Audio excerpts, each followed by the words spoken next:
2009년에 4조 위안을 풀어서 10% 이상 경제 성장률을 했는데 지난 3년 동안에 40조 넘게 풀어가지고 경제 성장률 5%밖에 못했다라는 거는 중국 경제에 문제가 생긴 겁니다. 한국 대통령이 이번엔 또 중국을 또 건드렸습니다. 그래서 우리 기업에, 우리 경제에 어떤 영향을 미칠지 기업들의 측면에서는 걱정이 아닐 수 없잖아요. 자, 그래서 오늘 제가 안녕한 시선으로 깨끗하게 정리해 드릴게요. 안녕하세요. 안유아의 앵글로 본 세상 안유아쇼입니다. 최근에 중국의 1분기 경제 GDP 성장률이 발표가 됐는데요. 유럽 혹은 미국 주요 IB들이 발표한 그 전망치를 뛰어넘는 결과를 발표했습니다. 4.5%. 한국의 측면에서는 중국의 이런 작년 말에 리오프닝이 시작이 돼서 올해 1분기의 경제적 성과로 이어지니까 가장 중요한 교육국 중국의 이런 경제 성과가 한국 경제의 중국발 효과가 있을지 이러한 기대감들이 커지고 있고요. 반면에 한국의 윤 대통령께서 대만 관련 발언을 하는 바람에 한중 간에 사드 못지않는 이런 신경전이 벌어지고 있습니다. 그래서 기업들의 측면에서는 중국발 긍정적 효과가 나오기 이전에 또 한국 기업들한테 두 번째 한한령 같은 또 이런 일이 벌어지지 않을까 큰 우려를 표하고 있습니다. 오늘 일부에서는 관련 내용을 제가 분석해 보도록 하겠습니다. 우선 몇 개 기사를 보겠습니다. 당초 시장 예상치 4%를 크게 뛰어넘는 데이터가 발표돼서 굉장히 중국 경제가 살아나고 있다, 좋다. 그래서 한국에는 이게 굉장히 좋은 굿뉴스로 다가오고 있습니다. 근데 반면에 무역 적자는 지금 계속 마이너스예요. 그래서 여기에 리오프닝 효과 대신에 지금 앞에서 말한 한한령, 한중경호 살 오름파 우려도 있지만 그보다도 더 큰 우려는 한중한에 지금 이제는 2021년까지 260억 달러 넘게 무역 흑자된 중국과의 교역이 작년부터 연속으로 지금 무역 적자입니다. 올해 우리 1분기 대입해 봐도 지금 무역 적자가 41억 불을 기록했습니다. 그러니까 이제는 중국에서 돈 벌었는데 달러를 벌어왔는데 이제는 오히려 한국이 중국에 달러를 벌어주게 하는 이런 역전 현상이 나왔어요. 그러면 중국에서 경제 회복이 돼도 한국의 중국발 효과가 지금 구조적으로 어렵지 않나 이런 이슈고요. 두 번째는 한국 대통령이 대만 관련 발언을 했습니다. 그래서 무슨 발언을 했냐? 한국은 국제사회와 함께 힘에 의한 대만의 현상 변경에 절대 반대한다. 이런 입장을 윤 대통령이 지난 22일 로이터 통신과의 인터뷰에서 언급했습니다. 같은 날 중국 대변인, 왕 대변인이 대만 문제는 중국 국내 자기 문제다. 왜 남의 일에 말참견을 허용하지 않는다. 이런 표현을 썼고 또 여기에 대해서 굉장히 또 강렬한 표현을 썼습니다. 중국 자체의 문제에 대해서 이렇게 함부로 말참견하거나 언급하게 되는 나라는 불장난하면 불타 죽는다라 이런 강한 표현을 썼습니다. 중국에서 한국 중국 대사를 불러서 강력하게 항의했고요. 또 그에 따라서 한국 정부도 주한 중국 대사를 또 불러서 또 강력하게 항의하는. 그러니까 양국에서 대사들을 서로 불러들여서 강력하게 항의하는 이런 한중 간의 굉장히 살 얼음판을 외교적으로 지금 진행이 되고 있습니다. 이게 우리 기업에, 우리 경제에 어떤 영향을 미칠지 기업들의 측면에서는 걱정이 아닐 수 없잖아요. 자, 그래서 오늘 제가 안녕한 시선으로 두 가지를 깨끗하게 정리해 드릴게요. 첫째, 중국 경제를 어떻게 봐야 되냐? 1분기가 기대치보다 좋게 나왔는데 진짜 중국 경제 좋냐? 일단 데이터적으로 나와보면 3차 산업, 1차, 2차 산업 성장률은 높지는 않습니다. 주로 3차 산업이 높은 경제 성장률을 기록하면서 3차 산업 때문에 중국 경제가 이번에 높은 성장률이 나왔어요. 3차 산업은 무슨 내용이냐면 서비스 산업입니다. 지금 데이터를 보면은 올해 1분기 전반적으로 1차 산업은 농업이죠. 2.2% 성장했고 2차 산업은 제조업이죠. 3.3%. 둘 다 4.5%배 낮잖아요. 근데 3차 산업이 지금 굉장히 높게 나왔습니다. 근데 우리가 중국 경제를 볼 때 이런 어떤 1분기 데이터, 2분기 이런 단기 데이터를 보는 것보다 더 중요한 게 있어요. 중국 경제는 78년에 개방했고 또 79년에 미국하고 1월 1일에 수교합니다. 그래서 중국이 처음으로 국제 질서에 들어가게 됐고 본격적으로 글로벌 공급망에 들어간 거는 2001년입니다. WTO에 가입해요. 그래서 중국은 값싼 노동력을 무기로 경쟁을 내세워서 글로벌 공급망에서 글로벌 기술과 자본들이 중국 와서 생산을 해서 다시 수출하는 경제 구조로 중국이 고속 성장합니다. 그래서 미국에서는 기술과 자본을 공급하는 역할을 하게 됐고 중국이 들어오는 이런 걸 활용해서 중국 노동력에서 해외 수출, 주로 유럽하고 미국에 수출하면서 2010년까지 두 자릿수 성장하다가 2011년 한 자릿수 급기야 작년 같은 경우에는 연평균 3%, 올해는 지금 4.5% 지금 나와서 올해 정부의 목표는 5%입니다. 그러면 여기에서 문제가 뭐냐면 앞으로 중국 경제가 일본처럼 뭐 잃어버린 30년 뭐 이렇게 표현하잖아요. 중국 경제 갖고 있는 고유 문제 때문에 앞으로 이번에 막 긍정적으로 보는데 다시 살아나냐, 저점을 찍고 올라가냐, 아니면 일본처럼 잃어버린 30년 이렇게 중중국 함정에 빠지냐, 이게 지금 한국엔 더 중요합니다. 그래서 제가 그런 측면에서 말씀드리면 중국 경제는 지금 이번에 데이터 보면 소비가 안 살아나고 있어요. 우리가 투자, 수출, 소비거든요. 근데 중국은 이제는 쌍순환 중에 하나가 내순환입니다. 근데 이번 1분기 데이터 보면은 소비가 이번에 12월에 그 중국에서 코로나 규제 정책을 철폐하면서 올해는 소비가 엄청 살아날 걸로 기대했는데 생각보다 소비는 큰 움직임을 보이지 않고 있어요. 근데 과거의 중국 성장은 어디에서 의해서 성장됐냐면 투자로 성장했어요. 수출은 사실 2013년 이후로는 경제 성장 개인 효과가 점점 떨어졌고 주로 중국 정부 주도의 투자가 지방 정부가 도시건설공사라는 기업 플랫폼을 통해서 은행에서 대출을 해서 대대적인 인프라 투자를 통해서 중국 경제를 성장해왔고 또 중국 부동산 고속 성장합니다. 그래서 중국 국민들은 소비가 주로 부동산에 가 있었어요. 왜냐면 한국처럼 부동산 불패신화였어요. 그래서 부동산을 투자한 사람들은 다 부자가 됐어요.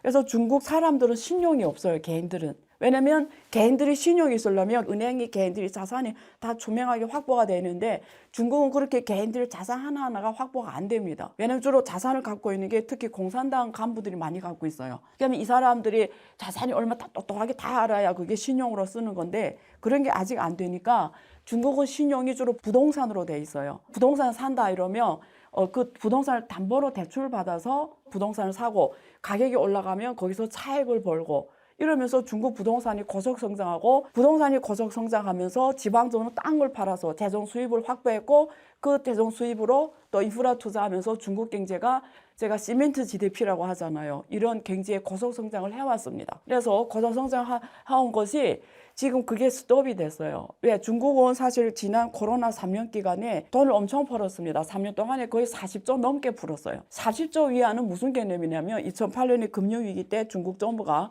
푼 돈이 4조 위안입니다. 3년 동안에 40조를 넘어 벌어서 GDP가 누적 성장률을 5%밖에 못했어요. 2009년에 4조 위안을 풀어서 10% 이상 경제 성장률을 했는데 지난 3년 동안에 40조 넘게 풀어가지고 경제 성장률을 5%밖에 못했다는 거는 중국 경제에 문제가 생긴 겁니다. 그래서 중국은 신용이 개인 신용보다도 주로 부동산을 담보로 잡는 신용을 통해서 경제가 확장되어 온 겁니다. 그래서 이 부동산을 갖고 있는 사람들은 은행에 담보로 해서 은행에서 돈을 대출받아서 또 투자를 하고 그게 또 정부의 인프라 투자를 하고 기업들의 이익하고 또 연계되는 거예요. 그래서 거기서 오는 이 소득 증가가 또 소비로 이어졌고 이렇게 쭉 고속 성장해 왔는데요. 지금 부동산이 급격하게 떨어지면서 부동산 담보 가치가 적게 된 거예요. 부동산 담보 가치는 적게 됐다라는 거는 그동안 투자했던 사람들이 20년, 30년 대출을 받았잖아요. 그러면 그것이 원리금을 갚아야 됩니다. 그러면 정부에서 지금 푸는 돈들, 중국 정부에서 지수율 인하하고 금리를 내리고 이런 푸는 돈들이 지금 소비로 이어지는 게 아니고 주로 기업가 그리고 정부, 지방정부와 개인들이 기존의 부채를 갚는 데 지금 다 들어가니까 소비가 일단 안 열립니다. 두 번째, 이게 시장이 푼 돈들이 생산력으로 투자로 이어지려면 푼 돈들이 누군가가 대출해 가야 되거든요. 근데 주민들은 은행에 돈을 저축해요. 근데 은행 대출을 통해 보통 화폐가 M2라고 하죠. 화폐가 유동량이 정해집니다.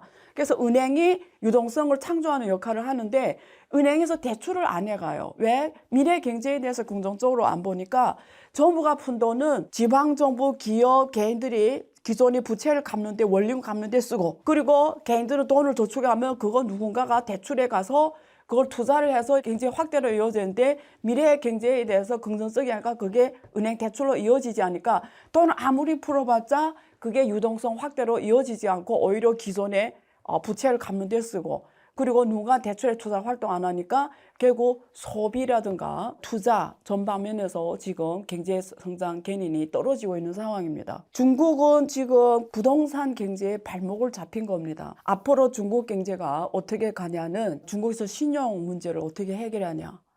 결국은 자본시장 중심으로 가야 되고요. 또 개인들, 기업들이 자체 신용 시스템이 구축이 되지 않은 한 이런 부동산 담보로 잡힌 신용 체계로는 그리고 은행 중심의 유동성 확대 전략, 신용 창출 효과는 가기가 굉장히 어려워졌습니다. 두 번째는 대만 문제예요. 이 대만 발언에 대해서 긍정적으로 보는 사람도 있는 반면 부정적으로 보는 사람들이 있어요. 지난번에는 러시아하고 우크라이나 전쟁에 대해서 만약에 러시아가 대량의 민간인 학살 이런 일이 이루어지면 한국도 우크라이나를 지원하겠다 이런 발언에서 또 러시아로부터 엄청난 항의와 제재 이런 게 지금 검토되고 있고요. 이번엔 또 중국을 또 건드렸습니다. 그래서 대만 문제에 대해서 앞에서 말한 것처럼 국제사회와 함께 현상 변경 절대 반대한다는 이런 언급을 했고 한일 중에 남북한 문제와 비교해서 말을 해서 중국 정부가 지금 남북한 문제하고는 다르다. 한국과 북한은 다 유엔에 등록된 독립국가지만 대만은 중국 국내 하나의 성이다. 그래서 비교해서 하는 말은 절대 맞지 않고 우리의 일이다. 제3의 세력이 간섭하는 거는 맞지 않고 또 한중 수교 때 수교 전제 조건이 일중 원칙이거든요. 결국 미국하고 중국이 수교할 때 원칙도 일중 원칙입니다. 그래서 이런 원칙에 위반하는 거는 국제 질서에 맞지 않다. 규칙에 이런 표현을 중국에서 강조하고 있습니다. 저는 이렇게 이야기하고 싶어요. 윤 대통령이 대만에 이런 발언을 한 게 잘하냐 못하냐 이런 문제를 지금 보는 거는 코앞의 문제를 보는 거예요. 문제는 미중 갈등 시대에 전체 글로벌 국제 질서 흐름을 잘 들여다봐야 됩니다. 우리가 바둑을 놓잖아요. 바둑을 놓는 사람이 있어요. 바둑을 놓는 사람은 우리가 국제 관계에서 보면 큰 나라들이 대부분 바둑을 놓는 사람에 속해요. 지금까지는 미국 단일 체제였잖아요. 패권 국가. 그러니까 미국이 주로 바둑을 놓는 역할을 했고 대부분 국가들은 바둑 아래 해당했죠. 근데 이게 과거 40년 79년 1월 1일 중국하고 수교한 이후로 글로벌 세계화가 급격하게 진행되면서 90년대 유로화가 나왔고요. 그리고 중국이 또 전 세계에서 G2 국가로 성장했고 그리고 구소련 붕괴됐지만 러시아가 그걸 이용하면서 계속 큰 나라로 남고 그러다 보니까 전 세계에 바둑을 놓을 수 있는 나라가 미국, 유럽, 그리고 중국, 러시아 이렇게 4강 구도입니다. 여기는 바둑을 놓는 사람이에요. 근데 나머지 나라들은 바둑 아래 운명을 걷는다고 보시면 돼요. 그러면 지금 질서 속에서 미국의 입장에서 한번 문제 풀어볼게요. 미국의 입장에서는 유럽도 견제해야 되고 러시아도 견제해야 되고 중국을 견제해야 되는 거예요. 그럼 이럴 때 어떻게 해야 미국이 자기 패권 위치를 계속 유지할까요? 미국의 입장에서는 유럽도 세력이 커지면 안 되고 러시아도 세력이 커지면 안 되고 중국도 세력이 커지면 안 되는 거예요. 미국의 입장에서는 이 세 지역이 다 약화시켜야 돼요. 미국 국내 정치를 들여다보면 미국 국내 정치는 두 개로 쪼개졌습니다. 하나 옛날에 트럼프가 대표하는 정치 이해관계. 여기는 주로 블루 칼라들입니다. 그러니까 미국에서 생산을 해서 월급을 받아 이익을 받는 그리고 군사 자본입니다. 전쟁이 나서 군사를 팔아서 자본을 확보하는 이런 군사 세력. 거기는 트럼프가 대표하는 정치 집단이에요. 국민들도 그쪽이 50%가 있고요. 나머지 50%는 월가 금융 자본, 유대인 자본 중심으로 또 대표하는 세력이 있습니다. 그 정치 세력은 바이든의 민주당입니다. 그래서 이렇게 두 개로 쪼개져 있어요. 바이든이 대표하는 이 월가 자본 이쪽은 세계화가 유리해요. 왜? 기술과 자본을 세계 어느 나라 가서도 그 나라 저렴한 노동력과 결합해서 잉여 가치를 많이 남길 수 있어요. 그래서 사실은 과거 중국하고 수교한 이래 미국은 제조 공동화가 일어났고 그 속에서 가장 일자리 이런 게 미국의 블루 칼라들이었죠. 그래서 그 틈을 타서 그 이해관계를 대표한 트럼프가 대통령이 됐죠. 그래서 정리하면 뭐냐면 트럼프가 대표하는 이쪽 이해관계는 중국하고 이해상충입니다. 그래서 다 미국에 와서 생산해야 되고 미국에서 해야 되는 거예요. 그러니까 트럼프가 그때 아메리칸 퍼스트 한 거예요. 트럼프는 중국을 무조건 때려야 된다고 생각한 거예요. 그래서 그때 당시에 중국을 손을 내려고 했던 겁니다. 그래서 2018년에 무역 갈등이 시작이 되죠. 그래서 그때 트럼프가 대표하는 집단은 군사 이익하고 또 관계돼요. 미국은 전쟁을 통해서 커진 나라입니다. 1차 세계대전, 2차 세계대전. 그리고 한창 전쟁을 관망하는 위치에서 그 모든 이익을 다 갖고 간 나라가 미국입니다. 그래서 미국은 항상 그런 전략을 잘 취해요. 그래서 트럼프가 대표하는 정치 세력은 중국이 1차 적입니다. 가장 먼저 죽여야 되는 거예요. 그래서 그때 손을 댄 게 홍콩입니다. 홍콩을 건드린 다음에 대만을 건드리고 했던 거예요. 근데 홍콩을 건드릴 그때 홍콩 시위가 엄청 발발하잖아요. 그래서 만약에 중국 정부가 그때 89년 그때 대학생 시위 사건처럼 들어가 진압했으면 전 세계가 중국에 대해서 조치를 했을 거예요. 근데 중국이 그게 안 넘어간 겁니다. 그래서 자제를 했거든요. 그러다가 또 코로나가 터지면서 사실 트럼프 재선에 실패합니다. 그래서 바이든이 대표하는 월가 자본 이쪽이 올라온 거예요. 근데 이쪽은 중국하고 관계를 잘해야 이익을 보는 집단이에요. 그래서 중국하고 이해상충이 아닙니다. 그래서 바이든이 올라온 다음에 나온 백악관의 문서들을 보면은 중국을 앞으로 3년 동안 같이 공존한다. 두 번째, 동맹국하고 같이 협력해서 중국과의 절대적 경쟁력 우위에 간다. 우위에 간다라는 걸 강조해요. 그러니까 트럼프하고 전략이 다릅니다. 사실은 월가 자본들은 중국이 어마어마한 금융 시장이기 때문에 거기서 이익을 봐야 되는 존재들이 미국이 지금 금융으로 가기 힘들거든요. 그렇기 때문에 지금 월가 이익과 중국 이익은 같이 가는 겁니다. 근데 좀 미국의 입장에서 유럽하고 러시아를 죽여야 되는 거예요. 죽인다는 건 무슨 말이냐면 자기네 경쟁 못할 정도로 약화시켜야 되는 거예요. 그래서 전쟁을 피운 게 러시아 우크라이나 전쟁입니다. 그래서 나토에 계속 동쪽 확장 정책을 펴왔고 그래서 계속 러시아가 거기에 말려들어서 전쟁을 하게 됐죠. 그러니까 대리 전쟁을 겹친 겁니다. 근데 보세요. 지금도 미국도 아직도 군사를 파견하거나 지원은 하지만 혹은 장거리 미사일 이런 거 제공 안 하거든요. 사람 한 명 안 파견, 군사력 한 명 안 파견하거든요. 그러니까 이런 상황에서 이 러시아 우크라이나 전쟁 제가 옛날 다뤄줬지만 결국은 유럽을 약화시키는 전략이다. 그래서 유럽은 미국하고 똑같이 기술 자본 다 갖고 있는 지역입니다. 그리고 심지어 러시아하고 독일하고 프랑스는 관계를 좋게 하려고 했어요. 왜? 러시아 가장 싼 에너지 가격이 있기 때문에. 그러면 러시아의 풍부한 에너지 가격에 유럽의 기술 자본이 협력하면 어마어마한 지역이 되는 거죠. 그래서 그걸 차단하는 측면에서 러시아 우크라이나 전쟁이 펼쳐졌다. 근데 만약에 그때 대통령 선거에서 트럼프가 이겼다. 이러면 지금 러시아 우크라이나가 전쟁하는 게 아니라 결국은 대만에서 전쟁이 일어났을 거예요. 왜냐면 대만을 건드릴 거거든요. 중국은 대만 문제는 절대 양보 안 하거든요. 그러니까 무슨 말을 지금 제가 드리냐면 일단 큰 흐름을 보고 한국이 전략을 취해야 되는 거예요. 요즘에 T25라는 표현이 나올 정도로 25개 나라들에서 중립을 선택하고 대표적 나라가 인도예요. 앞으로 세상이 어떻게 갈지 몰라요.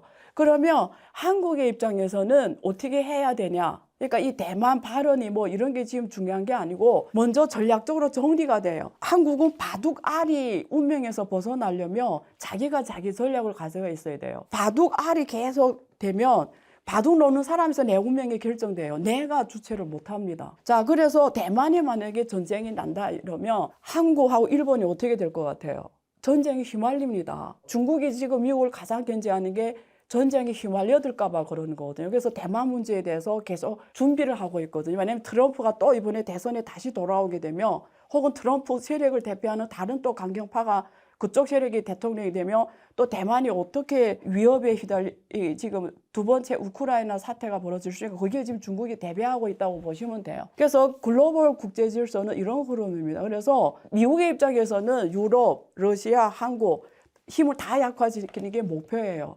자, 한국은 아시아에서 먹고 살아야 되는 나라예요. 지리적 운명이 국가 운명을 결정합니다. 그래서 이거 누굴 좋고 나쁘고 이런 문제가 아니라 최대한 안 휘말리는 게 나를 지키는 가장 방법이고 내가 바둑알이 안 되는 운명에서 벗어나는 거예요. 이렇게 문제를 다시 한번 고민해 보면 어떨지. 그리고 우리 국민들이 지금 가장 지혜로운 판단이 필요한 시점입니다. 그래서 마지막으로 이 말로 한번 꺼내볼게요. 우리는 지금 미국과 중국, 중국과 미국 두 세계 대국의 최강 두뇌 싸움을 보고 있고요. 국제 질서는 지금 확실히 변혁의 시대를 맞고 있습니다. 이거는 우리한테 많은 배움의 기회를 주고요. 또 새롭게 초격차를 만들어갈 수 있는 기회를 줍니다. 여러 면에서. 그러나 하나의 불변의 진리는 늘 불편함은 성장의 원동력입니다. 우리 모두가 크게 성장하는 세상의 창구 시대적 운명이 다가오고 있습니다. 이 100년의 변혁의 시대를 그냥 지나칠 것인지 바둑알이 운명에서 벗어나서 바둑을 놓는 사람이 될지는 우리의 선택이에요. 대리인 전쟁에서 내가 피해자가 되면 안 됩니다. 그리고 그 어떤 나라라도 전쟁을 하면 안 됩니다. 이거는 반인류적인 겁니다. 그런 면에서 우리 정부의 모두 그리고 우리 국민의 모든 지혜로운 선택과 시대적 운명을 꿰뚫는 인사이트가 필요한 시대인 것 같습니다. 네, 2부에서 뵙겠습니다. 기술 진입 장벽 쪽에서 한국 배터리 업체들이 뭐 LFP 하는 데는 전혀 장벽이 없는 거죠. 이제 특허를 네. 이제 어떻게 피해가느냐 이런 문제가 있는데 네, 미래 이 배터리 영역에서 지금 경쟁력이 어떻게 될까요? 네. 작년 11월 달에 정경련이 발표한 자료에도 보면 네. 중국과의 비교인데 네. 저희가 이제 모든 분야에서 중국보다 뒤져 있다. 현대차인데요. 현대차 제네시스 전기차가 이번에 빠졌더라고요. 근데 빠진 이유를 보니까 배터리 중국 CATL 거 써서 빠졌다. 근데 테슬라 같은 경우에는 받았습니다. 이유는 원자재를 CATL을 공급하고 거기서 제조를 해서 주기 때문에 괜찮다. 그거는 잘못된 거거든. 미중 간 갈등 속에서 가장 핫한 산업이 있는데요. 바로 2차 전지입니다. 현재 글로벌 공급망이 미국 중심으로 그리고 기존의 중국 중심으로 양분화가 되는 이 상황에 놓여 있는데요. 이 속에서 미래의 주도권을 확보하는 데서 가장 중요한 산업이 배터리 산업입니다. 그래서 최근에 관련 주가들이 엄청나게 치솟았고요. 그리고 미국에서 나온 인플레이션 감축법 그리고 반도체와 과학법 여기에 사실 유럽까지도 유럽 핵심 원자재법 우리 약칭으로 CRMA라고 하는데요. 현실화되고 있습니다.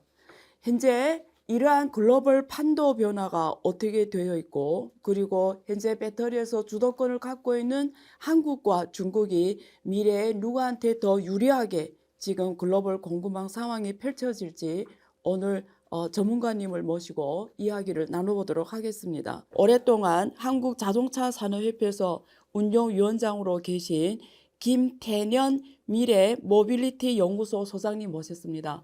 안녕하세요. 반갑습니다. 네, 반갑습니다. 그리고 지난번에도 우리 안녕하셔 출연하셨는데요. 유로닉스 이준규 대표이사님 모셨습니다. 네, 안녕하십니까. 안녕하세요. 반갑습니다. 자, 그러면 첫 번째는 한중간 경쟁력에 대해서 우선 비교하는 시간을 갖겠는데요.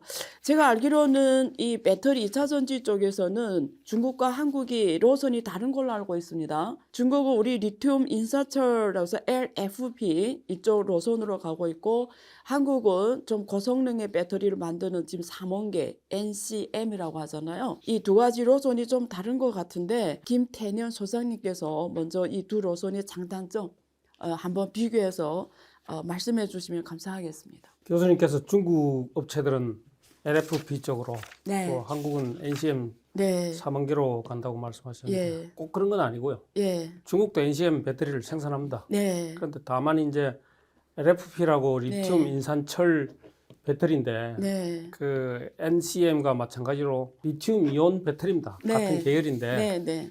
이제 재료를 뭐를 썼느냐. 그렇죠. 예, 네. NCM은 이제 비싼 코발트, 네. 망간, 니켈 이런 게 이제 많이 들어가는 네. 거고 LFP는 철하고 인산이 이제 들어가는 거죠. 그렇죠. 그만큼 원료가 싸고 네. 또 풍부하기 때문에 네. 재료 문제가 사실은 크게 없습니다. 그래서 LFP 같은 경우는 이제 CATL이 가장 그 특허를 많이 갖고 있고요.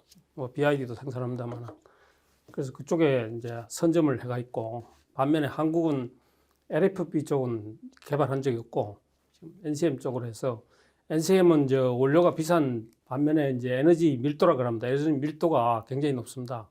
보통 한 300에서 350 정도 되는데 LFP 같은 경우에는 한 200 정도 돼요. 200 조금 떨어지는데 그래서 이 에너지 밀도 차원에서 NCM이 더 높고 그러다 보니까 적은 배터리로 이제 에너지 충전이 많이 되고 많은 거리를 갈 수 있는 거죠. 반면에 이제 그러다 비싼 원료를 쓰다 보니까 가격은 더 비싸고 그래서 LFP가 최근에 이제 뜨는 이유는 전기차가 너무 고가다 보니까 공급을 늘리기 위해서는 결국 전기차 가격을 낮춰야 되거든요. 저가형 전기차를 보급하기 위해서는 LFP를 써야 되는데 그게 이제 주로 중국에서 특허를 가지고 있고 공급이 되기 때문에 지금 유럽 업체도 마찬가지고 한국의 현대기아도 LFP를 쓸 계획으로 있습니다. 그러니까 지금 전체 전기차에서 배터리가 한 절반 원가를 차지하잖아요. 그래서 이 원가 경쟁력이 굉장히 중요한 것 같은데 소장님께서 그런 측면 말씀해 주신 것 같아요. 그죠? 예. 근데 화재 발생이나 이런 안전성 차원에서도 사실 LFP가 훨씬 더 안전한 걸로 하죠. 철이나 뭐 이런 거 쓰기 때문에 그죠? 그렇죠. 예. 예, 예. 안정성도 훨씬 높기 때문에 그런 것 같고 그러면 지금 이 기술 진입 장비 지금 현대도 지금 이거 LFP 쪽으로 하려고 하는 것 같고 이래 기술 진입 장비 쪽에서 한국 배터리 업체들이 뭐 LFP 하는 데는 전혀 장벽이 없는 거죠. 이제 특허를 네. 이제 어떻게 피해가느냐 이런 문제가 있는데 네. 지금 작년 11월 달에 네. 정부가 발표를 했습니다만 예. 그 배터리 업체들하고 같이 해서 예. 발표한 계획이 있습니다. 거기 보면은 LFP를 27년까지 세계 최고의 기술력을 확보하겠다. 그래서 결국 한국의 배터리 업체들도 LFP 쪽으로 가겠다는 방향성을 설정해 놓고 있습니다. 이 대표님 업계에서는 어떻게 보나요?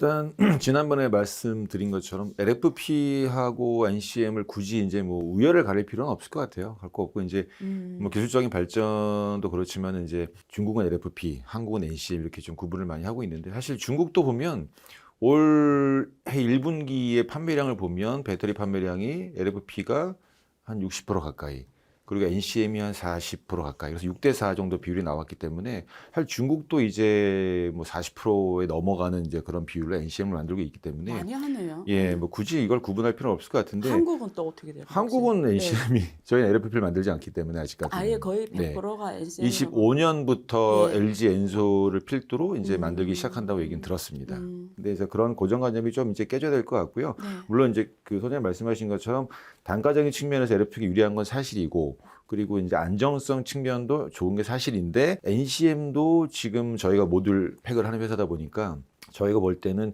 NCM도 이제 과거보다는 많은 기술 발전이 됐기 때문에 그 배터리의 기술도 그렇고 뭐 어떤 저희 모듈도 그렇고 안정성 측면은 LFP에 못지않게 많이 올라와 있는 상태입니다. 그래서 굳이 구분할 필요는 없을 것 같고요. 그래서 뭐 다른 비유를 드리자면 뭐 과거에 이제 예를 들어서 뭐 에디슨이 직류, 테슬라가 교류를 하면 그때는 뭐 테슬라가 이겼지만 지금 또 다시 직류가 또 각광하는 시대가 오기 때문에 그러니까 NCM과 LFP를 뭐 직류교를 표현을 드린다면 네. 같이 공존하는 그런 배터리라고 보시면 될 것 같습니다. 듣고 보니까 어쨌든 배터리가 이게 해결이 돼야 사실은 전기 장차 시대도 더 가속화되고 올 것 같고요. 그러면서 성능이나 혹은 원가 싸움이 되게 중요한 것 같은데 사실 미국에서 이 배터리를 굉장히 중요시하고 또 북미에다 배터리 제조 이래 만들어 놓고 중국에 의존도를 지금 줄이려고 한 노력을 하고 있고 그게 인플레이션 감축법이 지금 중국에 대한 제재로 나오고 있는데 근데 이번에 CATL이 미국 포드와 테슬라 등 완성업체들과 지금 배터리 공장 설립을 지금 논의하고 있잖아요. 지금 미국 굉장히 경제하는 상황에서 CATL이 이런 행보를 우리 소장님께서는 어떻게 보시나요? 인플레이 감축법 IRA에 따르면은 네. 사실은 미국은 중국을 그 배터리 공급 밸류 체인에서 완전히 제외하겠다. 네. 이런 게 사실 기본 방향으로 되어 있습니다. 되어 있는데 이번에 이제 포드, 테슬라도 마찬가지입니다만 CATL하고 파트너십을 맺겠다. 네. 그래서 포드 같은 경우에는 이제 그 공장을 지으면 공장에 대한 소유권은 자기들이 다 가지고 기술만 라이센싱해서 쓰겠다. 이렇게 돼 있어 가지고 사실 그 IRA 법에는 그게 정확하게는 언급이 안 돼 있습니다. 기술을 빌렸을 때 그게 과연 IRA에 위축되느냐.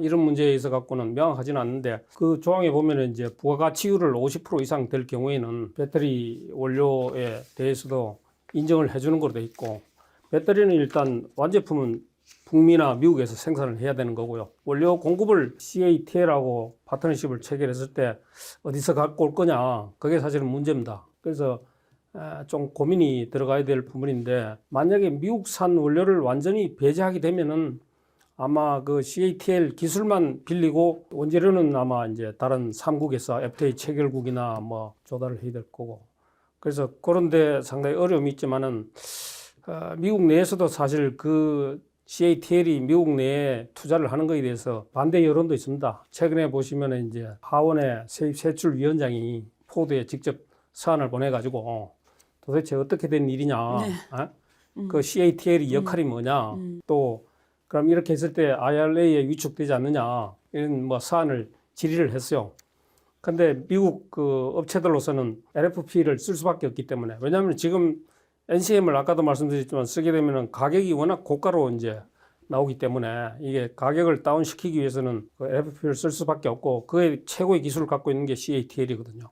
CATL하고 합작할 수밖에 없습니다. 그런데 최근에 이제 테슬라가 주동이 돼가지고 지금 전기차 가격 경쟁에 본격적으로 맞아요. 돌입을 했지 않습니까? 네. 테슬라 같은 경우에는 뭐 전기차 한 대 팔면은 수익이 한 20% 정도 남아요. 순수익이. 네. 굉장히 수익이 크게 남기 때문에 가격을 최근에 보면은 뭐 연속해서 그 여러 번 다운하면서 거의 20%를 다운했는데 그래도 사실은 테슬라는 견딜 수 있지만은 다른 업체들은 이제 못 견디죠. 예, 못 견디기 때문에 저가의 배터리를 쓸 수밖에 없고 그다음에 이제 고급형 럭셔리급 전기차는 NCM을 쓰더라도 보급형 일반형은 LFP를 써야 되기 때문에 CATL과 협력을 할 수밖에 없는 그런 상황입니다. 그래서 그런 상황을 감안했을 때 과연 저 미국 자동차 업체들이 중국을 완전히 배제하고 배터리 공급망을 형성할 수 있겠느냐 거기에는 상당히 퀘스천이 있습니다. 그러면 저는 궁금한 게 우리 소장님 이야기 듣다 보니까 지금 포드와의 협력은 CATL이 필요해서라기보다 오히려 포드가 필요해서 한다는 느낌을 많이 받았는데 그렇습니다. 그럼 CATL 측면에서는 이런 전략이 왜 필요할까요? 중국 업체들로서는 네. 미국 진출을 사실은 전에부터 꿈꿔왔습니다. 계획을 하고 있었는데 그 IRA 법이 나오면서 사실 진출이 중단돼 버린 거거든요. 그렇죠. 심지어 이제 멕시코나 뭐 캐나다 쪽도 진출을 할 수 없는 이런 상황이 돼가지고 간접적으로 진출할 수 있는 방안이 자기들이 직접 투자는 못하지만은 간접 투자를 통해서 자신들의 기술을 빌려주고 라이선싱 그 비용을 받을 수 있는 그런 체계를 갖고 있고 만약에 이제 장기적으로 어떤 정치적인 변화라든지 미국 정책의 변화가 있으면은 그거를 파운데이션으로 해서 중국 배터리 업체들이 미국 시장을 진출할 수 있는 기회로 삼을 수 있을 것 같습니다. 이 대표님은 중국에서 오랫동안 칭화대에서 공부도 하셨고 그래서 중국 기업들에 대해 잘 아시고 계실 것 같은데 이 CATL에 대해서 좀 소개 부탁드릴게요. 뭐 그 관련된 현재 현황을 보면 올해 1분기에 중국 전기차 판매 대수가 158만 대예요. 네. 전년 대비 한 26% 정도 증가를 했는데 일단 탄산 리튬 가격이 많이 떨어졌어요. 탄산 리튬 가격이 전년 고점 대비 한 70% 가까이 떨어졌기 때문에 네. 이게 이제 원재료 값이 떨어지다 보니까 CATL 같은 배터리 회사 메이커의 이제 그 이익률이 올라간 거예요. 그렇죠. 예, 그래서 매출도 전년 대비 83% 증가했고 네. 당기 순이익도 전년 대비 거의 6배가 늘었습니다. 네. 그래서 막강한 자금력이 생기고 있기 때문에 R&D에 엄청 많은 투자를 해요. 그래서 지금 우리가 알고 있는 CATL이 LFP도 하고 있고 NCM도 하고 있지만 CATL이 뭐가 무섭냐면 경쟁력이 네. 여기는 지금 최근에 발표한 게 첫 번째는 이제 최첨단 응축형 배터리를 발표를 했어요. 이게 이제 지금 에너지 밀도가 500와트시 정도니까 네. 작년에 뭐 아시겠지만 기린 배터리라고 만들어서 255 정도 나왔는데 500이면 거의 2배거든요. 그렇죠. 이게 만약에 이제 이게 개발 중인 것도 아니라 개발을 완료했다고 발표했는데 이게 실제 사실로 완료해서 양산이 들어간다 그러면 500와트시 정도가 이게 항공기, 무인 항공기의 용도로 만들어졌다고 하긴 하는데 네. 이 정도면 좀 엄청난 기술력이거든요. 네. 그러니까 이런 기술력이 좀 놀랍고 한국에는 아직 이게 아직은 전혀 여기까지는. 오케이. 예. 네. 그래서 이런 게 정말 CATL이 가능해라는 어떤 그런 의문도 있지만 어쨌든 발표를 한 거고 두 번째는 미국이 지금 좀 중시하고 있는 게 나트륨 전지. 네. 그러니까 나트륨 전지는 말 그대로 이제 소금인데 네. 리튬은 비싸잖아요. 네. 구하기도 어렵고 네. 나트륨은 사실 많이 널려 있죠. 그렇죠. 그래서 중국이 미리 좀 준비를 오랫동안 시작한 것 같은데 나트륨 전지를 지금 만들고 있다. 가장 앞서 있고 CATL이 예. 네. 그래서 미국 그 뉴욕타임즈에서 얼마 전에 만약 중국이 전 세계 배터리 시장을 석권한다면 이 나트륨 배터리가 될 것이다라는 발표를 했어요 얼마 전에. 네. 그 정도로 CATL의 기술력이 LFP만 만들어서 저가만 하는 게 아니라 이제는 전고체까지는 모르겠지만 이런 기술력이 좋은 차세대 첨단 배터리를 손을 많이 대고 있습니다. 그리고 그 얼마 전에 또 발표된 건데 이제 CATL에서 배터리에 대해서 여권을 만드는 패스포드 해서 CATL이 만드는 배터리에 이제 패스포드 QR 코드를 이제 넣어서 네. 이 배터리가 어떻게 탄생됐고 어디에 있고 또 현재 뭐 기타 정보들부터 예, 뭐 이력 추적 가능하게. 예, 그래서 이런 거를 최초로 시도를 했는데 굉장히 그 좀 주도적으로 네. 잘 하고 있는 것 같아요. 그래서 네. 이 회사가 뭐 전 세계 1위인 것도 있지만 이 CATL이 앞으로 어디까지 또 성장을 할지는 좀 지켜봐야 될 것 같습니다. 그러네요.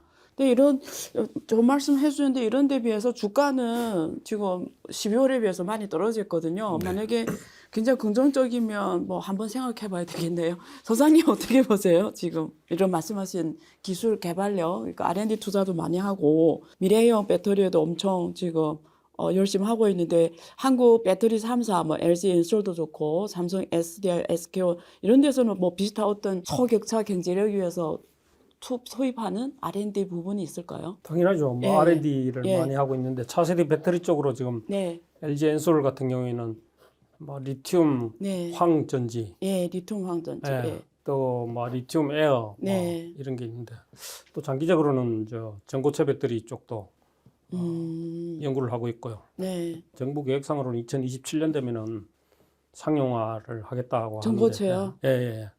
제가 볼 때는 2027년은 조금 어려울 것 같고 네. 한 2030년 정도 돼야 되지 않을까. 음, 그 전고체 쪽은 사실 그 일본 도요타가 굉장히 잘하죠. 오랫동안 맞아요. 연구를 해왔고요. 예, 가장 먼저 상용화할 기업으로는 도요타라고 저는 봅니다. 네, 그래서 그 전고체 배터리가 나오면은, 그러니까 아까 우리 저 대표님 뭐 500와트 했지만은 예, 뭐 800, 1000와트 이 정도로 에너지 밀도가 올라가기 때문에 네. 상당히 저 전기차 시장에서 게임 체인저가 될 거다. 아, 예. 그래서 궁극적으로는 네. 뭐 리튬 이온 이게 상당히 그 불안정한 측면이 있기 때문에 그 안정성 측면 또 가격 측면 이런 에너지 덴시티 문제 뭐 이런 거를 고려하면은 전고체 배터리 쪽으로 가야 되고, 그걸 누가 먼저 개발해서 상용화하느냐 거기에 아마 그 패권이 걸려 있을 겁니다.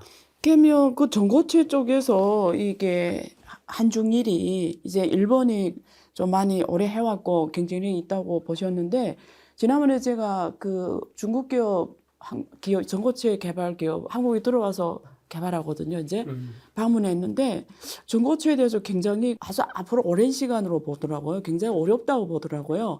그래서 이게 아마 우리 일반인들은 이런 거에 대해서 알 수 없잖아요. 그러면 전고체에서 결국 누가 먼저 빨리 기차를 갖고 튀어나와 아까 도요타라고 말씀드렸는데 그 차이는 어디서 날까요? 재료 분야고 재료? 가장 아, 중요한 게 이제 재료. 리튬 이온은 전해질이 액체지 않습니까? 그렇죠. 액체이기 때문에 리튬 이온이 양극에서 음극으로, 음극에서 양극으로 이동하기- 이동이 그렇죠. 쉬운데 예, 고체가 되면은 그게 사실 저 떨어지고요. 그렇죠. 지금 예, 그 국내에도 사실 전고체 시제품은 나와 있습니다. 나와 있지만 그게 상용화되는 수준은 아니고 전고체에 이제 그런 재료를 어떻게 쓰느냐, 뭐 재료가, 겔로 쓰느냐, 그 고체 전해질을 뭐를 쓸 거냐, 뭐 규소를 쓸 거냐, 이거 실리콘이죠. 실리콘을 쓸 거냐, 뭐 여러 가지 이 연구가 이루어지고 있는데 뭐 결국은 그런 여러 가지 전고체 문제점을 해결하는 기업이 해결을 가장 먼저 하고 시장에 이제 진출해서 상용화할 경우에 네. 예, 전 세계 배터리 시장을 석권할 수 있지 않을까 이렇게 생각이 됩니다. 네, 이 대표님.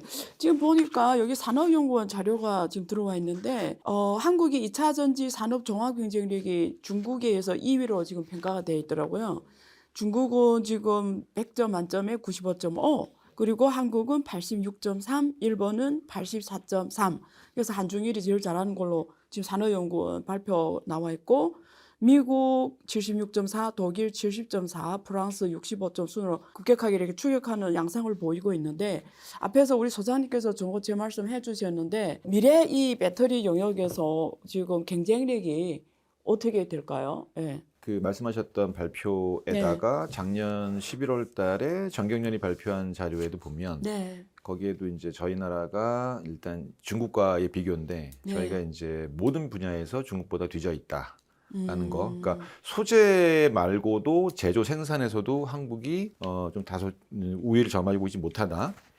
그런 상황에서 지금 보면은 이 중국 전기차 외에도 이런 배터리 어떤 시장이 이 산업 생태계가 한국이 제조도 중국보다 떨어지나 기술력이 이런 게 놀라움이 좀 있었고요. 그래서 이 중국이 사실 지금 양극재, 음극재, 전해질, 분리막, 뭐 배터리 핵심 4대 요소에서 뭐 어마어마한 경쟁력을 갖고 있는 것도 사실이고 저희가 지금 뭐 방송이나 보면은 이제 우리나라 배터리 기술력이 좋은 건 사실이지만 근데 전반적인 소재부터 모든 면에서는 아직은 중국보다 많이 뒤처져 있는 부분이 좀 있지만 그래서 우리가 이거를 한국 배터리가 K배터리 전 세계 탑이란 어떤 그런 자부심도 가질 필요는 있지만 일단 저희는 전고체도 말씀하신 것도 그렇고 리튬 황도 그렇고 우리가 중국보다 더 우위에 서기 위해서는 NCM과 LFP 외에도 앞으로 나아갈 차세대 배터리에 많은 투자를 해서 우리가 그런 기술력을 더 확보한다면 아마 이런 그 기술적인 평가, 전자제품 순위 평가에서는 중국을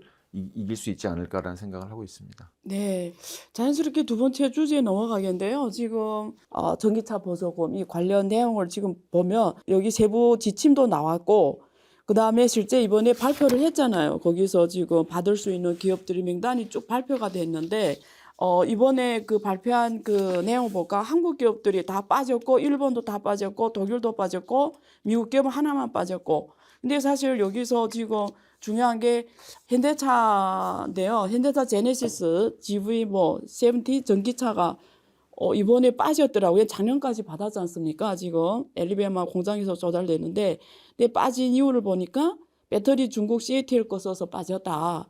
근데 테슬라 같은 경우에는 받았습니다. 이유는 원자재를 CATL에 공급하고 거기서 제조를 해서 주기 때문에 괜찮다. 이렇게 지금 두 가지 취급을 미국에서 해버렸단 말이에요. 그래서 소장님은 워낙 전문가시니까 이거 어떻게 보세요? IRA 법상에 네. 이제 원재료 부분하고 네. 이제 배터리 부품 쪽 두 가지로 그렇죠. 나눠 있지 네. 않습니까? 그래서 원재료 쪽은 금년에 이제 40%고요. 네. 매년 이제 10%씩 올라가지고 맥시멈 2027년에 그 80%까지 그렇죠. 예, 네. 조달을 해야 되고 부품은 이제 원래 50%에서 2029년에 100%까지 이제 네. 이렇게 해야 된다. 왜 80%하고 100% 했냐? 네. 그걸 보면은 네. 사실 원재료 쪽은 제3국 의존도를 가질 수밖에 없다는 걸 인식을 하고 있습니다. 미국도. 그러네요. 예, 그러네요. 부품 쪽은 그 원재료를 갖다가 부품을 생산하는 만들어서 게, 하는 네. 것은 이제 오케이. 미국이나 뭐 예, 북미에서 할 수 있지만은 원재료 쪽은 불가능하다는 걸 인식하고 있고 그다음에 아까도 말씀드렸지만은 중국산 원재료를 어떻게 할 건지 그건 아직 안 들어가 있어요. 네. 그만큼 어렵다는 이야기예요. 그렇죠. 중국산 원재료를 쓰지 않고는 의존도 너무 높기 FTA 체결국도 안 되고 다안 되는 거죠. 누구도 할 수 없는 일이기 그래, 때문에 그렇죠. 그거는 이제 유예를 시켜가지고 내년에 2025년에 발표하겠다 가이드라인을 그렇게 돼 있고 부품은 2024년에 중국산 부품을 어떻게 할 건지 가이드라인을 발표하기로 이렇게 돼 있습니다. 네. 그 이번에 그래서 뭐 한국 업체나 일본 업체나 다 빠진 이유는 네. 기본적으로 북미에서 조립 생산이 안 되고 있기 때문에 전기차가 네. 예, 다 빠진 거고 그 다음에 이제 그 GV70 같은 경우에도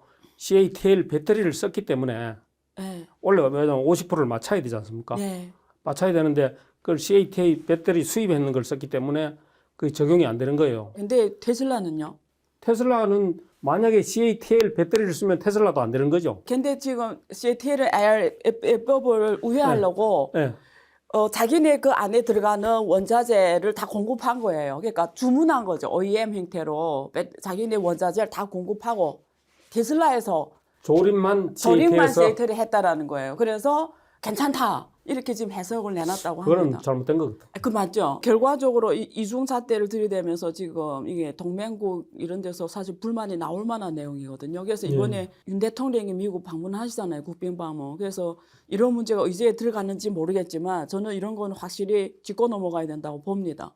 만약에 테슬라한테 보조금 주면 이 현대차 제네시스도 현지에서 생산하기 때문에 사실 GV70 전기차에서 줘야 된다. 예를 들면 이런 어떤 당당하게 요구할 수 있는 뭐 그런 게 다 알아서 하시겠지만 좀 그랬으면 좋겠고요. 우리 이 대표님이 업계에 계시잖아요. 어떻게 보세요? 네. 지금 배터리 쪽으로 네. 지금 우리나라에서 이번에 그 IRA 보조금 대상 전기차가 22종인데 네. 그중에 이제 국내 K배터리가 17개가 들어가 있습니다. 네. 저희가 17개, 그리고 파나소닉이 일본이 4개, 그다음에 CATL이 1개, 네. 총 22개의 배터리 뭐 이 대상으로 이제 보조금을 받고 있는데 일단 이게 뭐 사실 IRA가 이번에 그 세부 지침이 나오면서 좀 놀라웠던 한 가지는 네. 그 말씀하셨던 양극재를 부품으로 보지 않고 광물로 봤다는 거. 이게 부품이 되면 정말 머리가 아픈데 머리 아파지죠. 미국도 이제 말씀하신 것처럼 아는 거예요. 그래서 야, 그렇죠. 이거는 정말 해결하기 어려운 상황이라서 다행히 이게 광물로 들어가서 비FTA 국가에서 채굴된 광물이라도 이제 재련이나 어떤 가공을 FTA FTA 저희 국가에서 나라에서 하게 하면, 되면 네. 인정받는. 그게 네. 이제 저희 나라한테는 굉장히 좋은 호재는 그렇죠. 맞고요. 그래서 이게 뭐 IRA가 뭐 많이 아시겠지만 인플레이션 감축법이라고 불리지만 실질적으로는 이제 미국 중심의 전기 산업 육성법이라고 그런 의미를 담고 있어요. 그래서 전 세계 배터리 제조 공급망을 다 이제 미국으로 중심 재편하기 위해서 미국이 준비한 그런 이제 뭐 방책이라고 보고, 이번에 또 세부 완화 지침이 뭐 저희한테 굉장히 호재이기 때문에 이게 저희 입장에서도 미국 현지에 대한 이제 많은 투자 부담이 좀 완화가 된 측면도 좀 있고요.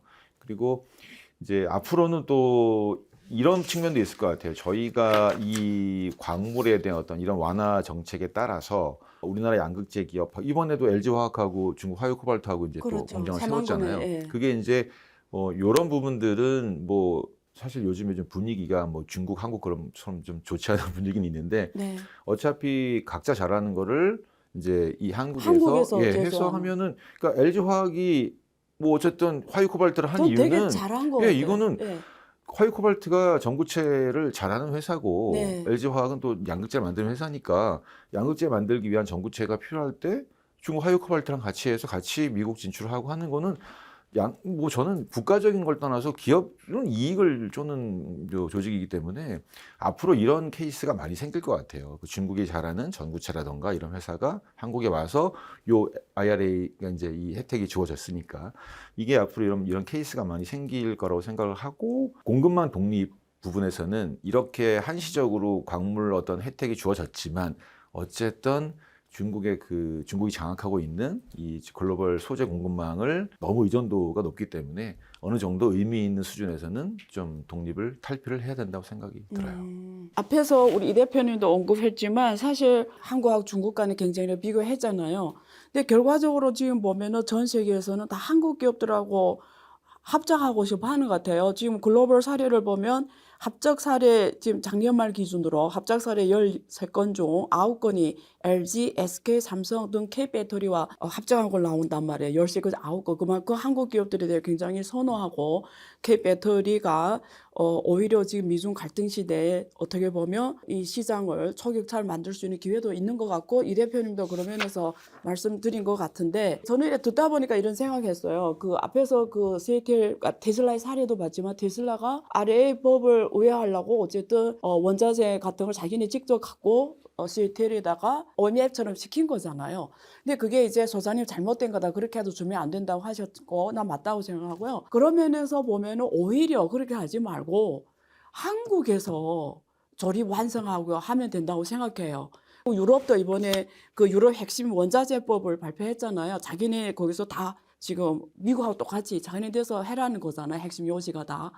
그러면 저는 배터리 버전의 TSMC가 필요하다고 봅니다. 지금 전부 이것만 그 기업들한테, 전기차 최종 사용자 기업한테 맞춤형으로 파운드리를 해줄 수 있는 우리 배터리 업계의 TSMC가 필요하다고 보는데, 지금 나 RA법도 그렇고 여기 지금 유럽의 핵심 원자재법도 보면은 한국의 그런 TSMC 같은 기업이 지금 좋은 제도적 이 차익이 생겼다고 보거든요. 어떻게 보세요? IRA법하고 네. 이제 CRMA하고 네. 차이가 네. 중국을 배제하느냐 안 하느냐 그 차이입니다. 그렇죠. 예. IRA는 중국을 완전히 확실히 배제하겠다는 게 예. 기본 원칙으로 되어 있고, CRMA는 그 중국을 포함해서 네. 제3국으로부터의 원료 조달을 65% 미만으로 하겠다. 예. 특정 국가에 대해서 예. 이렇게 돼 있어 가지고 유럽은 사실 중국을 받아들이고 있습니다. 실제로 중국 부품 업체들이 유럽에 또 투자를 많이 하고 있고요. 네. 뭐 CATL도 지금 하고 있고, 네. 엔비전 뭐 또 맞습니다. 에스폴트라든지 뭐 BYD도 한다는 얘기가 있고, 그래서 이런 상황에서 이제 사실은 유럽보다는 미국이 한국 배터리 업체들한테 블루오션이 되고 있습니다. 네. 아무도 경쟁자가 없어요, 사실은. 지금 파나소닉만 이제 테슬라하고 합작해서 그 원통형을 생산하고 있는데, 네. 지금 우리 배터리 3사가 미국에 투자하겠다고 발표한 게 지금 뭐 아까 말씀하셨지만 9건 일이 있지 않습니까? 네. 그게 대부분 이제 미국 그 완성차 업체들하고 같이 하는 합작해서 네. 하는 거고, 그 투자 규모가 제가 그 합산을 해보니까 한 430기가와트 정도가 돼요. 그 2026년 되면은 430기가와트의 배터리 공장을 설치하게 되는데, 그렇게 되면은 보통 자동차 한 대 70kW 정도가 들어가거든요. 그러면 한 그 420 같으면 600만 대 정도, 네. 600만 대를 미국에서 생산할 수 있는 배터리 물량이 됩니다. 네. 그러면 2030년에 지금 바이든이 미국 전기차를 50% 보급하겠다고 했지 않습니까? 그리고 2천만 대로 잡더라도 뭐 50% 같으면 1,000만 대라 가지고 사실 미국 전기차 산업의 기반을 우리 한국 배터리 업체들이 떠받치고 있다는 겁니다. 예, 완전히 이제 IRA 법을 통해서 우리 배터리 3사가 블루오션을 잡게 된 거고, 반면에 이제 유럽은 자체적으로 이제 그 배터리 기업도 키우고 있고 중국 업체도 받아들이고 하면서 사실은 유럽 투자는 그래 많지는 않습니다. 한 145 기가와트 정도 되는데 그 물량은 뭐 한 15% 정도 됩니다. 네. 그래서 앞으로 우리 배터리 업체들이 그 상당히 성장할 수 있는 배경은 미국의 IRA 법 덕분에 네. 그렇게 될 수 있고, 또 아까 TSMC 말씀하셨지만은 그게 이제 미국이 뭐 기본적으로는 그런 걸 원하지는 않는 것 같아요. 이제 원재료는 뭐 그렇게 공급을 받더라도 배터리 이상 그 완성차까지 전기차까지 미국이나 북미 내에서 조립 생산하기를 바라고 있기 때문에 그런 형태의 그 비즈니스 플랫폼은 형성되지는 못할 것 같습니다. 미국에 대해서는. 다만 이제 유럽이나 뭐 기타 국가들에 대해서는 우리가 그런 기회를 잡을 수 있는 거는 뭐 충분히 고려해 볼 수 있다 이렇게 말씀드리겠습니다. 네, 소장님 좋은 말씀 해주셨습니다. 그 마지막으로 그 두 분 모두에게 비슷한 질문 드릴 건데요. 지금 이 미중 갈등 시대에 이렇게 급격하게 변화하는 글로벌 공급망에서 특히 2차 전지 영역에서 우리 정부가 어떤 역할을 해야 되는지 그런 간단한 말씀 부탁드립니다. 예. 그 우리 배터리와 관련해서는 우리 정부에서 사실은 뭐 여러 가지 노력은 하고 있습니다.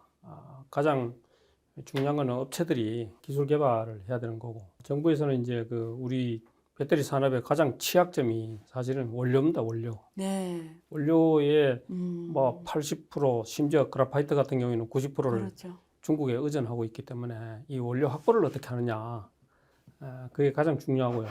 그런 차원에서 이제 정부에서는 이제 외교적인 노력이 필요하고, 네. 또 사실은 탈중국, 미국에서는 탈중국을 외치지만은 탈중국이 바람직하지 않습니다. 네. 우리 바로 이웃에 있고 그렇죠. 또 원재료를 장악하고 있기 때문에 탈중국에서는 이 배터리 산업이 위기에 처할 수 있고, 그에 따라서 자동차 산업 자체가 위태로울 수가 있습니다. 한중 관계를 잘 예. 관리해야 되겠네요. 예, 한중 관계, 정부 또 측면에서. 예, 미국과 또 관계를 유지해야 되고, 네. 그래서 중국에서 추진하고 있는 여러 가지 이니셔티브, 뭐 프로젝트 이런 거에도 우리가 사실 참여를 해야 되고, 그러네요. 또 미국이 하고 있는 여러 가지 정책 방향에 대해서도 우리가 외교적인 노력을 통해서 두 국가 간의 어떤 밸런싱을 잘 어떻게 맞춰야 되겠네요. 잘 유지하느냐. 그게 정부의 숙제네요. 예. 자, 우리 이 대표님은 기업의 측면에서 정부의 어떤 역할이 필요한지. 예. 예, 일단 그 보면 뭐 이런 중소 벤처 기업들한테 어떤 정책적인 지원이나 자금 지원이 좀 충분히 돌아가야 되는 측면이 있는데, 사실 보면 아직도 대기업하고 중견기업 쪽에 혜택이 많이 돌아가는 좀 게 있습니다. 그래서 네.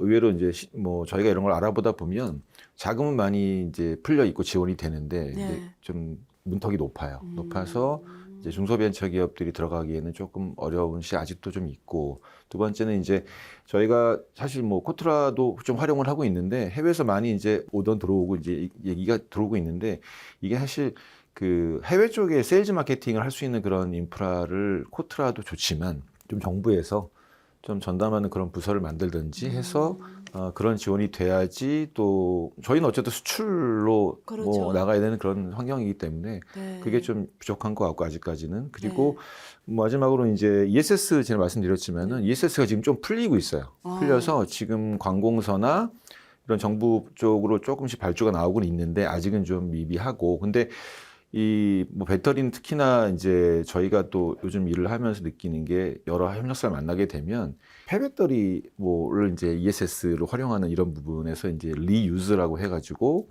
이제 뭐 사고가 났을 때 아직 1년이 채 안 된 배터리인데 이제 어떤 사고 때문에 배터리를 수거해서, 그러면 이제 아직 잔존 가치가 90% 이상 된 배터리도 많아요. 이거는 이제 폐배터리 재활용이 아니고 리유즈라고 하는데, 그러니까 업계를 만나 보면 이제 리유즈, 그러니까 뭐 이걸 리유즈가 재사용. 예, 네. 이게 또 리유즈해서 다시 이제 좋은 배터리가 다시 탄생을 하면 이게 이제 사이클로 5년 뭐 7년 타다가 그때 이제 안정가치 떨어지면 그때 이제 폐배터리로 가서 이제 소재 추출하는 그런 구조인데 이 등급을 되게 원하더라고요. 네. 그러니까 이제 뭐 이 리유즈도 A, B, C, D 나눠서 뭐 잔존가치 뭐 90몇 % 이상은 뭐 A 이렇게 해서 등급을 그러니까 요런 거는 그 ESS 시장을 보더라도 정부에서 요런 뭐 폐배터리라든가 리유즈 배터리에 대한 등급화부터 그리고 이제 이게 뭐 해외도 나가기 아주 어려운 상황인데 ESS 같은 경우에는 국내에서 먼저 좀 ESS를 좀 확대시켜서 경쟁력도 갖춰야 되니까 그래서 그렇게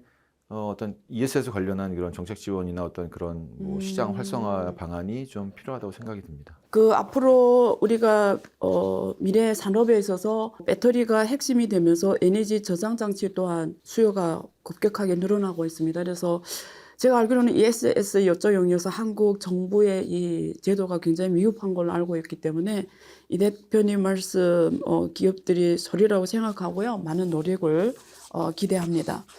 오늘은 그 미중 갈등 시대 가장 지금 선두에 있는 가장 중요한 산업 배터리 2차 전지 산업에 대해서 한국과 중국의 경쟁력 그리고 IRA 복귀를 통해서 중국의 전방면으로 제재하고 있는 미국의 이런 흐름에 공급망 편입 흐름에 우리 기업과 정부들이 어떻게 해야 되는지 이런 내용을 나누어 봤습니다. 어쨌든 시대는 변하고 있고요. 미래에서 어떤 나라든 초격차를 만들어 가야 가장 자기를 보호할 수 있고 또 안전해지는 것 같습니다. 그러면서 우리 기업들과 우리 정부 그리고 우리 개개인이 모두 함께 노력이 필요한 시대인 것 같습니다. 감사합니다. 네, 수고했습니다. 수고하셨습니다. 네.